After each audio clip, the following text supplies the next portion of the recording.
দাদা ভালো আছেন? হ্যাঁ ভালো আছি, ভালো আছি। ও কোসে আপনি বলে শহরে একটা চাকরি দিয়ে বেড়াচ্ছেন, তা আমি একটা চাকরির জন্য আইলাম। তুই কি চাকরি করতে পারবি? হ্যাঁ পারবানে। তুই কি কাজ করতে পারিস? যে কোনো কাজ দিলেই সব করতে পারবানে। পারবি না? হ্যাঁ সব পারবানে।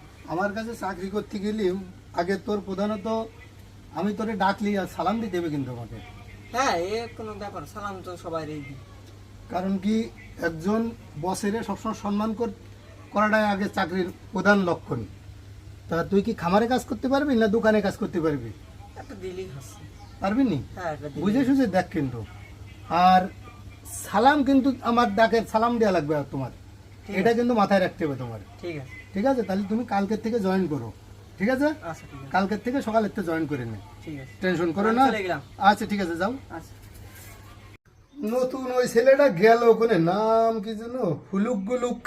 ওই শ্যামাটা এত দেরি করলে হবে? এখন মেলা বাজে গেল, সে হুলুক গুলুক এখনো আসলো না। আরে হুলুক গুলুক, হুলুক গুলুক রে, আরে কই গেল এই হুলুক গুলুক? এই যে স্যার, কি চাকরি করতেছি ঢাকারও কায়দা নেই। বড় চাকরি করতেছি একটা। ওরে বাবা, এই যে